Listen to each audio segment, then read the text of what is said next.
नमस्कार।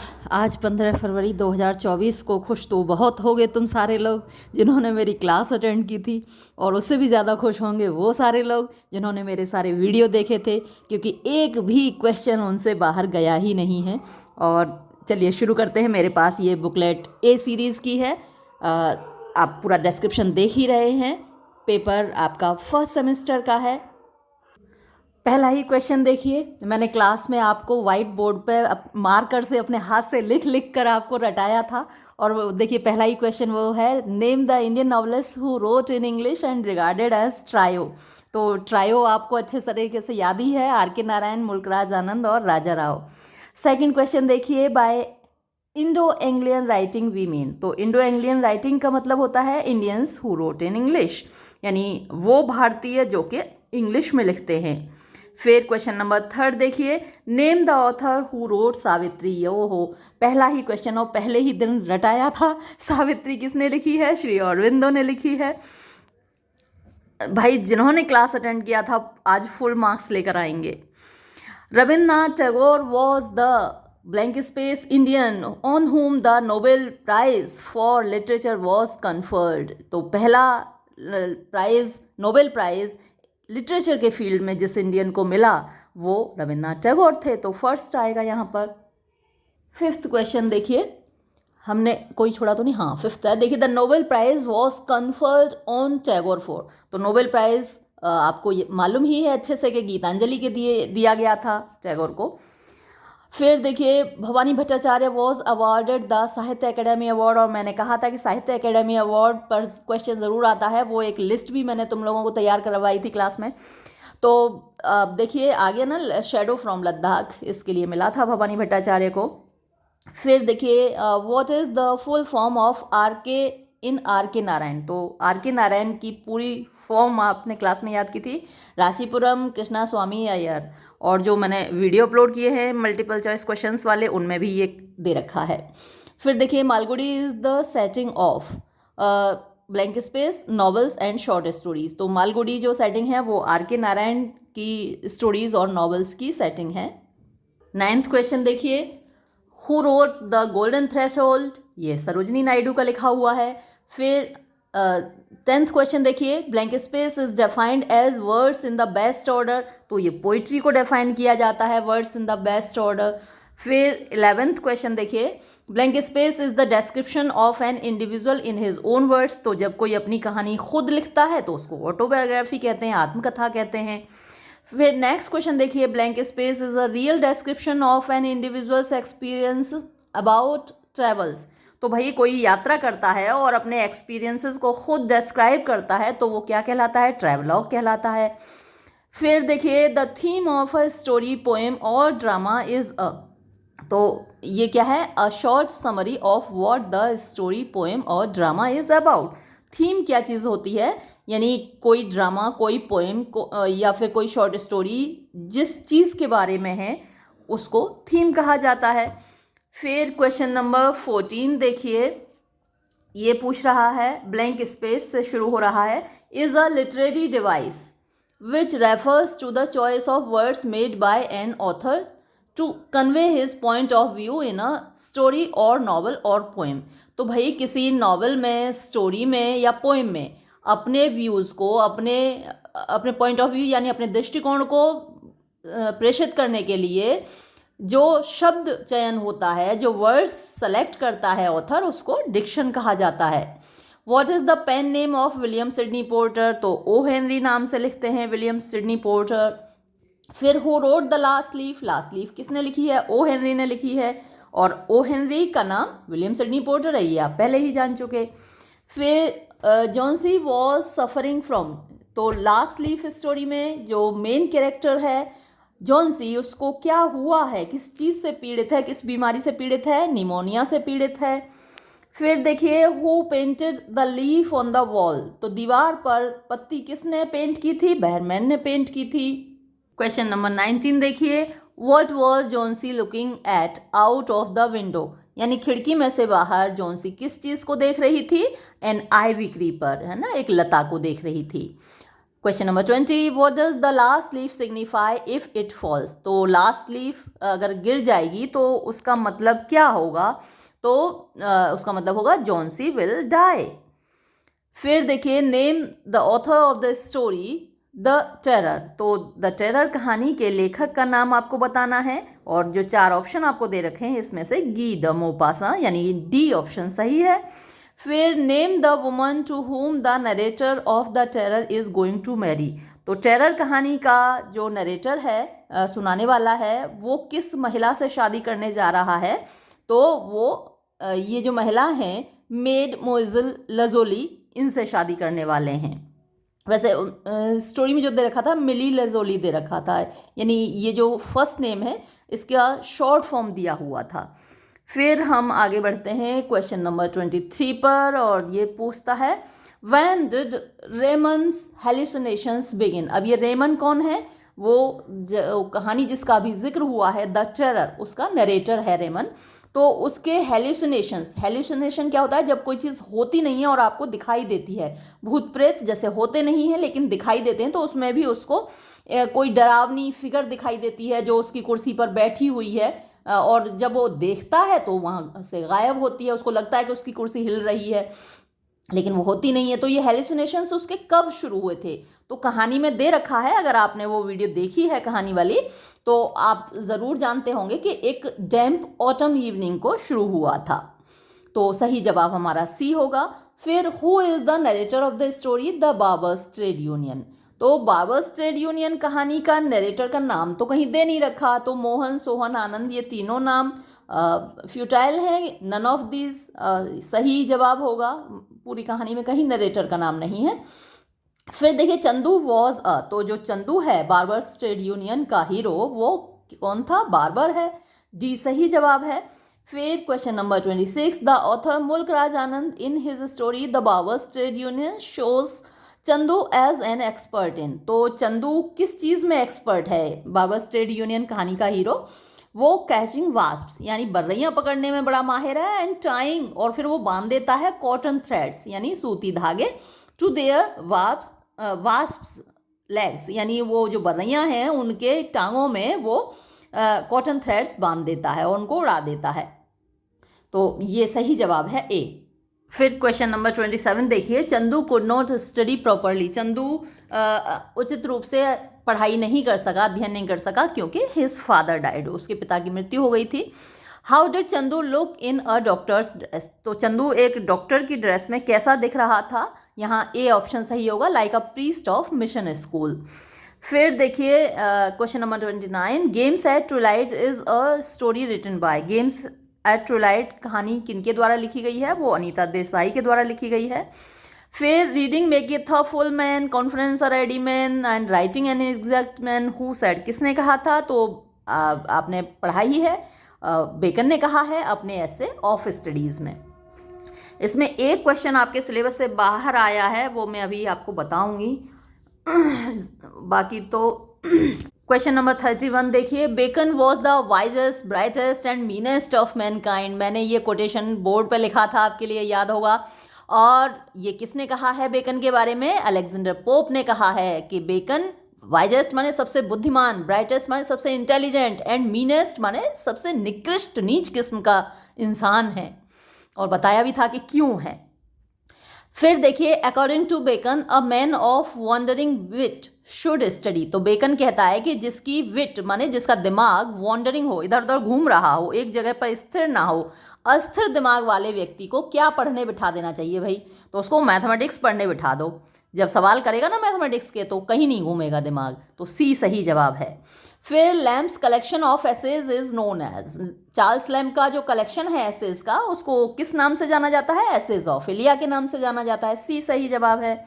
फिर who is the narrator of dream children. तो ड्रीम चिल्ड्रन ऐसे आपके सिलेबस में है, उसका नरेटर कौन है, तो वैसे तो जो नरेट किया है चार्ल्स लैम्प ने नरेट किया है, तो आप में से हो सकता है कुछ लोग चार्ल्स लैम्प गलती से लगाए आए हों, लेकिन जो चार्ल्स लैम्प ने नाम वहाँ पर अडॉप्ट किया है वो जेम्स इलिया नाम है।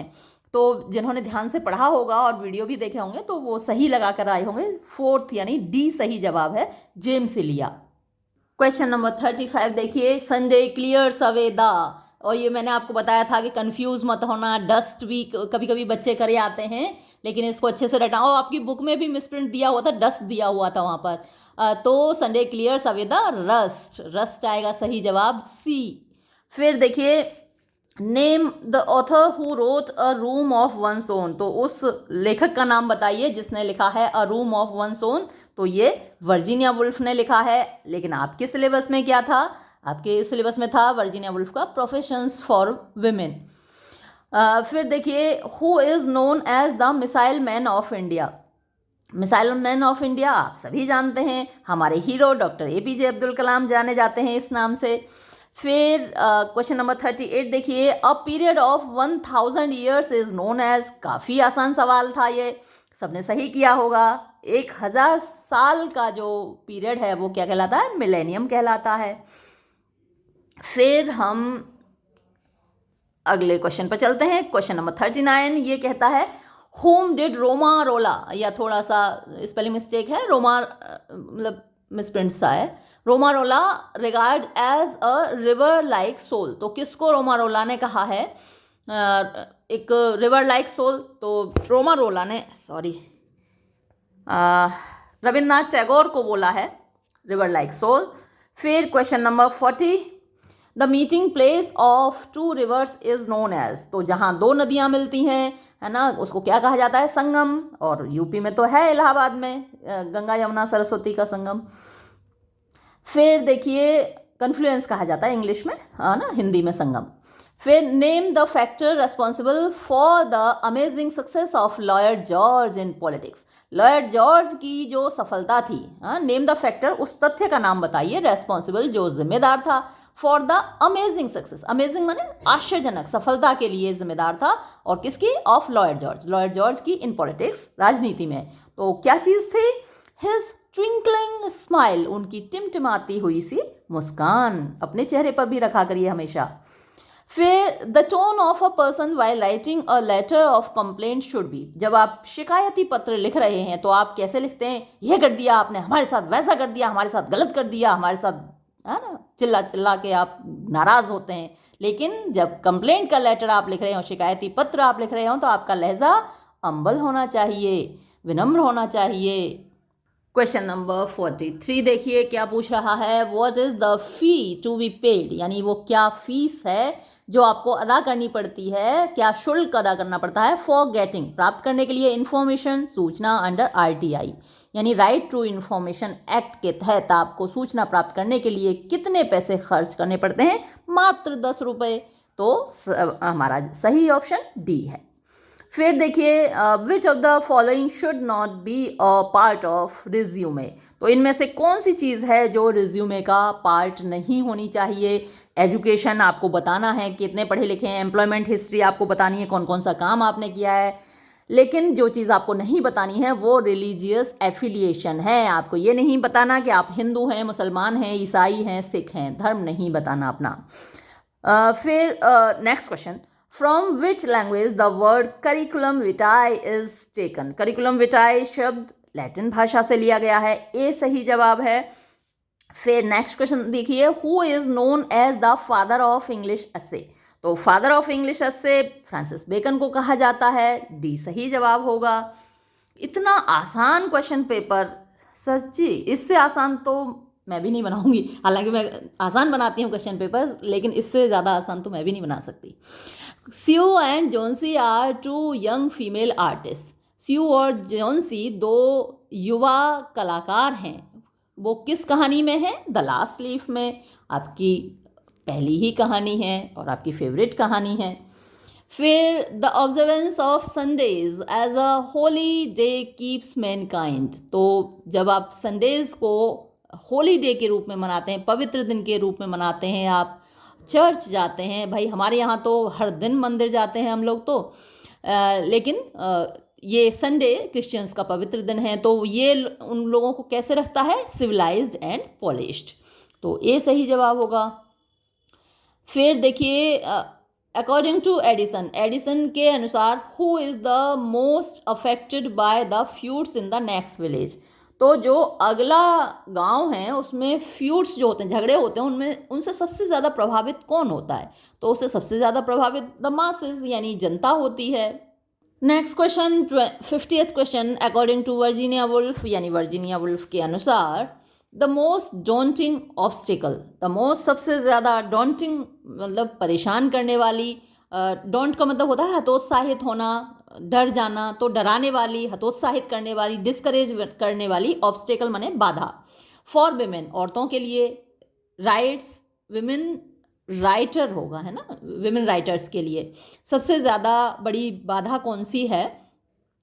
तो यहाँ जो ऑप्शंस हैं उनमें से ए ऑप्शन सही है, the fear of disapproval from mails and society, यानी डिसअप्रूवल मिलेगा, लोग आपको अप्रूव नहीं करेंगे, स्वीकार नहीं करेंगे आपकी लिखी हुई बातों को, जो मेल खासकर मेल्स हैं, पुरुष वर्ग, मर्द लोग, और जो समाज है, सोसाइटी है, वो आपके लेखन को स्वीकार नहीं करेगा। ए सही जवाब। Question number 51, the term blog is actually a shortened version of, तो ब्लॉग शॉर्ट फॉर्म है किस शब्द की? वेबलॉग की। सही जवाब B. What is the full form of email? Email की फुल फॉर्म है इलेक्ट्रॉनिक मेल। फिर next question, according to doctor APJ Abdul Kalam England could rise to great heights because, APJ Abdul Kalam के अनुसार इंग्लैंड महान ऊंचाइयों तक उठ सका क्योंकि it was proud of its national heroes, उसे अपने राष्ट्रीय नायकों पर गर्व था। फिर क्वेश्चन नंबर 54 देखिए, name the site which test missiles in India, तो भारत में मिसाइल्स कहाँ टेस्ट किए जाते हैं? चांदीपुर में टेस्ट किए जाते हैं। सी सही जवाब है। फिर देखिए नेक्स्ट क्वेश्चन क्या पूछ रहा है, who is known as the voice of Bengal as Amartya Sen puts it in Tagore and his India, तो Tagore and his India जो कि अमर्त्य सेन का लिखा हुआ आपके सिलेबस में है, उसमें वो किसको कहते हैं? वॉइस ऑफ बंगाल यानी बंगाल की आवाज़। बंगाल की आवाज़ कौन है? रविन्द्रनाथ टैगोर हैं। फिर देखिए विच अमेजिंग क्वालिटी, विच कौन सी? अमेजिंग माने आश्चर्यजनक, क्वालिटी माने खासियत। अकॉर्डिंग टू नेहरू, नेहरू के अनुसार गांधी हैड, गांधी जी के अंदर थी, तो गांधी जी के अंदर क्या खासियत थी? To see good in everybody, कि वो हर किसी के अंदर अच्छाई ढूंढ लेते थे, कोई कितना भी बुरा हो तो वो कहते थे पाप से घृणा करो, पापी से नहीं। फिर नेक्स्ट देखिए, Gulliver's travels is known as, तो गलिवर्स ट्रेवल्स ये किस तरीके का की रचना है? तो वो एक ट्रेवलॉग है। फिर देखिए next question 58, in a little district west of Washington Square the streets have run crazy, यानी एक छोटे से क्षेत्र में वॉशिंगटन स्क्वायर के गलियां जैसे पागल हो गई हैं, एंड ब्रोकन देमसेल्व्स, और उन्होंने अपने आप को तोड़ लिया है, इनटू स्मॉल स्ट्रिप्स, छोटी छोटी पट्टियों में, कॉल्ड प्लेसेस, जिनको प्लेसेस कहा जाता है। This is the opening sentence of, तो ये किस कहानी का ओपनिंग सेंटेंस है? मेरे साथ ये कहानी आपने बड़े प्यार से पढ़ी है, द लास्ट लीफ कहानी की ओपनिंग लाइन, पहला सेंटेंस यही है। डी सही जवाब। क्वेश्चन नंबर 59 देखिए क्या पूछता है, who forms a trade union, कौन बनाता है एक ट्रेड यूनियन ऑफ बार्बर्स, नाइयों की, in order to teach a lesson, यानी सबक सिखाने के लिए, टू द विलेज एल्डर्स। ये विलेज की स्पेलिंग यहाँ पे इन्होंने गलत लिख दी है, मिसप्रिंट है। तो गांव के बड़े बुजुर्गों को सबक सिखाने के लिए कौन बनाता है ट्रेड यूनियन? चंदू बनाता है। फिर नेक्स्ट क्वेश्चन 60th, 3 फैक्टर्स, 3 तथ्य आर होते हैं इनवेरिएबल यानी अवश्य रूप से, फाउंड पाए जाते हैं, इन अ स्ट्रॉन्ग नेशन एक ताकतवर राष्ट्र में, अ कलेक्टिव प्राइड यानी एक सामूहिक गर्व, इन इट्स अचीवमेंट्स अपनी उपलब्धियों में, यूनिटी एकता होती है ऐसे देश में, एंड एबिलिटी और काबिलियत होती है, फॉर कंबाइंड एक्शन यानी मिलकर कार्य करने की। दिस सेंटेंस अकर्स, तो ये जो सेंटेंस है वो किस चैप्टर में आया है? अगर आपने पढ़ा है और मेरे वीडियोस देखे हैं, 87 वीडियोस मैंने फर्स्ट सेमेस्टर के लिए अपलोड किए हैं, अगर वो देखे हैं तो ज़रूर ये क्वेश्चन आप अच्छे से अटेम्प्ट कर पाए होंगे, क्योंकि क्लास में नहीं हो पाया था चैप्टर। ये patriotism beyond politics and religion, ये इस चैप्टर से लिया गया है। फिर देखिए, the terror is a story by, the terror कहानी किसके द्वारा लिखी हुई है? गी द मोपासा के द्वारा। आजकल एग्ज़ाम इतनी जल्दी जल्दी हो जाते हैं कि हालांकि फर्स्ट सेमेस्टर का तो सिलेबस फिर भी हो जाता है, बाकी सेमेस्टर्स के तो हो ही नहीं पाते। नेक्स्ट देखिए, who is the protagonist of the terror. The terror कहानी का प्रोटेगोनिस्ट कौन है? तो द टेरर कहानी का प्रोटेगोनिस्ट रेमन है। आपने पढ़ी है, आपको अच्छे से याद होगा, सी सही जवाब है। फिर देखिए, what is the French title of the terror. तो द टेरर कहानी क्योंकि फ्रेंच भाषा में ओरिजिनली लिखी हुई थी, तो इसका फ्रेंच टाइटल क्या है? लुई। ए सही जवाब है। How much did Chandu charge for his services. तो चंदू को अपने सर्विसेज के लिए यानी दाढ़ी बनाने के लिए कितने पैसे देते थे? गांव के जो लोग थे वो 2 पैसे देते थे। बाद में जब उसने हड़ताल कर दी तो दूसरे को आना देने को तैयार हो गए। फिर देखिए question number 65, name the Indian village which figures in under the banyan tree. तो अंडर द बैनियन ट्री कहानी में जिस गांव का जिक्र है वो कौन सा गांव है? सोमल गांव है। और मैंने आपको जब कहानी पढ़ाई थी तो कहा था कि याद रखना इस गांव का नाम। फिर देखिए, why was Ravi in the story games at twilight disappointed. तो गेम्स एट ट्विलाइट कहानी में रवि निराश क्यों होता है? रवि निराश इसलिए होता है because he was not declared a winner, क्योंकि उसको विजेता घोषित नहीं किया गया था। बी सही जवाब है। क्वेश्चन नंबर 67 देखिए, ये पूछता है name the boy who was the eldest in the company of boys. तो जो लड़के खेल रहे थे गेम्स एट ट्विलाइट में, उनमें सबसे बड़ा कौन था? तो रघु था, वही ढूंढने वाला बना था। Name the author who wrote some books are to be tasted. आहा, क्या सेंटेंस है, और यह मैंने आपको अच्छे से रटवाया है। कुछ किताबें चखने के लिए होती हैं, अदर्स टू बी स्वेलोड, कुछ किताबें गटकने के लिए होती हैं, and some few to be chewed and digested, और कुछ किताबें ऐसी होती हैं जिनको चबाना है और पचाना है। तो ये फ्रांसिस बेकन के अलावा लिख भी कौन सकता है ऐसे सेंटेंसेस? तो सही जवाब सी है। फिर देखिए नेक्स्ट, बेकन रोट इन। बेकन यानी फ्रांसिस बेकन किस किस भाषा में लिखता था? इंग्लिश में उसने इतना शानदार लिखा है, और वो इसके अलावा लैटिन भाषा में भी लिखता था। फिर देखिए, who condemns according to Bacon studies. Bacon के अनुसार स्टडीज़ यानी अध्ययन को कंडेम कौन करता है, उसकी आलोचना कौन करता है? तो क्राफ्टी मैन, शातिर लोग वो स्टडीज़ की आलोचना करते हैं, क्योंकि भाई लोग सब पढ़ लिख जाएंगे तो उनके बहकावे में कौन आएगा? तो क्राफ्टी मैन कंडेम स्टडीज़। ए सही जवाब है। और इसके आगे का भी याद कर लीजिएगा, crafty man condemn studies, simple man admire them, wise man use them, क्योंकि कभी एग्जाम में आपसे ये भी पूछा जा सकता है, जिन लोगों का भी एग्जाम होना है। अपने लिए भी याद रखिए अगर आगे आपको पढ़ना है तो। फिर देखिए, what is the theme of Lamb's dream children, यानी लैम के ड्रीम चिल्ड्रन ऐसे की थीम क्या है? तो ये जितने भी दिए गए हैं, अनफुलफिल्ड जॉय एंड होप, यानी उसकी उम्मीदें पूरी नहीं हुई, रिग्रेट अफसोस है, लॉस उसको एक उसका नुकसान हुआ है, यानी उससे चीज़ें खो गई हैं, उसके हाथ से निकल गई हैं बहुत सारी चीज़ें ज़िंदगी में। तो ये सारी थीम्स हैं इस ऐसे की। ऑल द अबव सही जवाब है। Can you name the girl who is mentioned in Charles Lamb's dream children. तो ड्रीम चिल्ड्रन में जिस बच्ची का नाम है वो एलिस है। डी सही जवाब है। हु सेड, किसने कहा था? I was born and pass the first 7 years of my life in the temples. तो मैं पैदा हुआ और अपनी ज़िंदगी के पहले 7 साल मैंने मंदिरों में गुजारे, ये लैम ने कहा था। फिर Charles Lamb joined East India company, how age. तो चार्ल्स लैम ने ईस्ट इंडिया कंपनी कैसे ज्वाइन की? हाउ की यहाँ ज़रूरत नहीं थी, एज काफ़ी था। तो एक क्लर्क के रूप में उसने ज्वाइन की, यहाँ सही जवाब होगा डी। फिर देखिए, what does sir Roger offer to a boy on a catechising day, यानी प्रश्नोत्तरी होती है। प्रश्नोत्तरी वाले दिन सर रोजर किसी लड़के ने जिसने अच्छे जवाब दिए हों सवालों के, उसको क्या देते हैं? तो a copy of the Bible, Bible की एक प्रति देते हैं।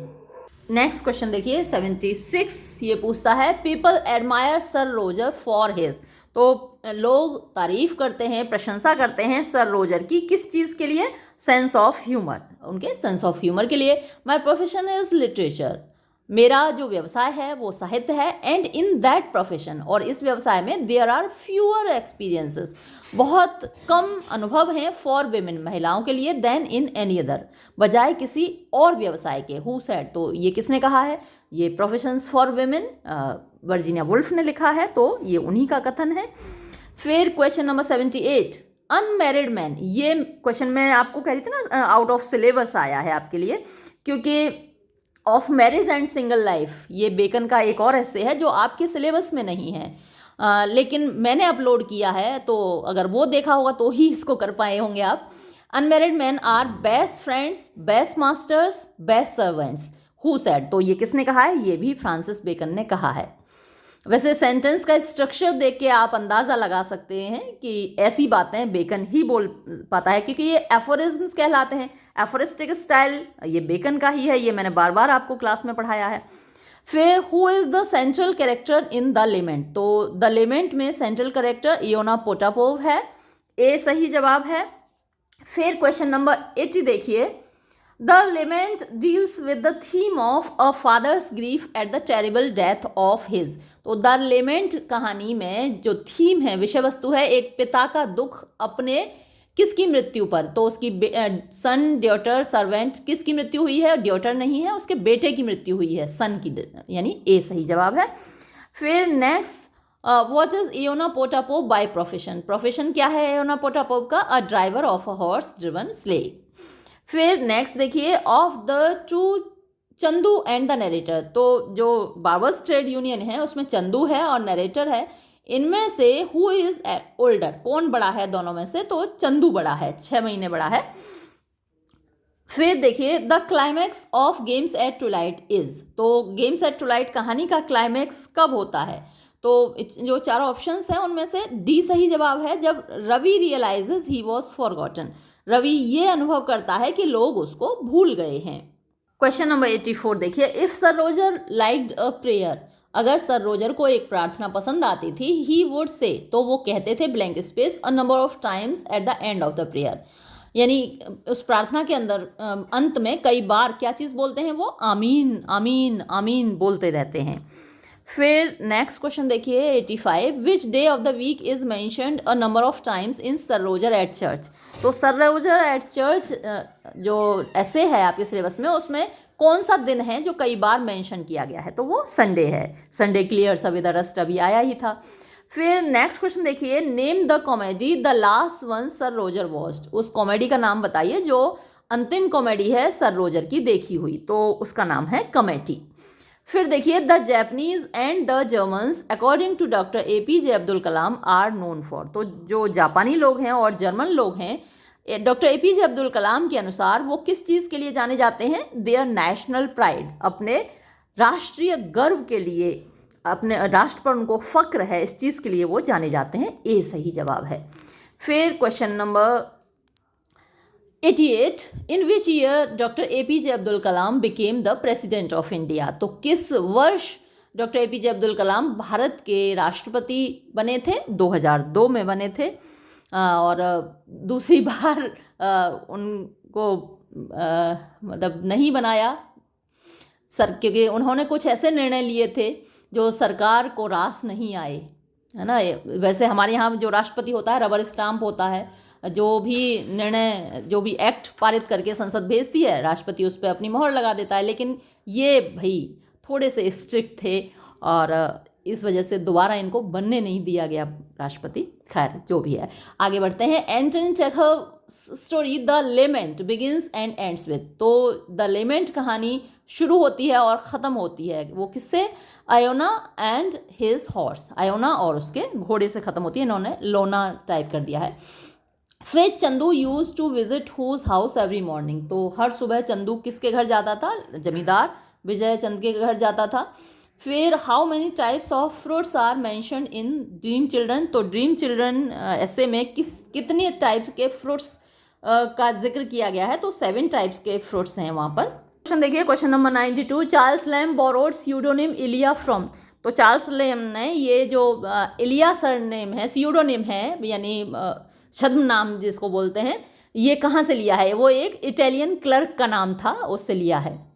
फिर देखिए, who is Mary Field in dream children. तो ड्रीम चिल्ड्रन ऐसे में मैरी फील्ड कौन है? वो ग्रेट ग्रैंड मदर हैं, यानी परदादी हैं बच्चों की। Tales from Shakespeare was a joint venture of. तो टेल्स फ्रॉम शेक्सपियर शामिल खाते में लिखा गया था, यानी मिलकर लिखा गया था। किसके द्वारा? Lamb and Mary. तो चार्ल्स लैम और मैरी लैम यानी दोनों बहन भाइयों ने मिलकर ये टेल्स फ्रॉम शेक्सपियर लिखा है। शेक्सपियर के जो नाटक हैं उनकी कहानियाँ हैं। फिर देखिए नेक्स्ट, हु सेड, किसने कहा था? First rate smiles are rare, यानी एक अव्वल दर्जे की जो मुस्कानें होती हैं वो बड़ी रेयर होती हैं, दुर्लभ होती हैं, मुश्किल से ही मिलती हैं। तो ये एजी गार्डनर ने कहा है अपने निबंध ऑन स्माइल्स में। फिर a popular smile is the shortest cut to the great heart of, यानी एक अच्छी पॉपुलर स्माइल, लोकप्रिय मुस्कान सबसे अच्छा शॉर्टकट है ग्रेट हार्ट ऑफ डेमोक्रेसी, यानी लोकतंत्र में अगर आपको सफल होना है तो आपको मुस्कुराना आना चाहिए। फिर देखिए क्वेश्चन नंबर 97, ये कहता है what was the colour of Iona's horse. तो आयोना के घोड़े का रंग वाइट है। फिर Iona narrates the story of his son's premature death to his. तो आयोना अपनी कहानी, अपने बेटे की मौत की कहानी बहुत सारे इंसानों को सुनाना चाहता है, लेकिन किसी भी इंसान के पास वक्त नहीं है उसकी कहानी सुनने का। ये ऐसी ही दुनिया है। तो अंत में वो अपनी कहानी अपने घोड़े को सुनाता है, डी। फिर who had greatest admiration for Mahatma Gandhi as a person and political leader. तो महात्मा गांधी के लिए सबसे ज़्यादा प्रशंसा का भाव किसके अंदर था? वो टैगोर के अंदर था। ए सही जवाब है। और लास्ट क्वेश्चन आपके क्वेश्चन पेपर का है, as a matter of fact letters of complaint are. तो जो लेटर्स ऑफ कंप्लेंट होते हैं वो फॉर्मल होते हैं नेचर में, उनकी प्रकृति। अभी इससे पहले भी सवाल आया था कि उनका मतलब लहजा क्या होना चाहिए। तो उनका लहजा विनम्र होना चाहिए, क्योंकि वो फॉर्मल लेटर है। भाई आप किसी से शिकायत कर रहे हैं तो विनम्रता के साथ शिकायत कीजिए, फॉर्मल लेटर है, ध्यान से शिकायत कीजिए। तो बी सही जवाब होगा। तो मुझे उम्मीद है आपने बहुत अच्छा आज परफॉर्म किया होगा। सेकंड सेमेस्टर में भी साथ रहिएगा। मैंने आपके लिए 80+ वीडियो सेकंड सेमेस्टर के भी अपलोड किए हैं, और अगर वो वीडियोस आप देख लेते हैं तो सेकंड सेमेस्टर में भी आपका क्वेश्चन पेपर बहुत अच्छा जाएगा, ये मेरा वादा है। ये मैं यहीं समाप्त करती हूँ वीडियो। धन्यवाद।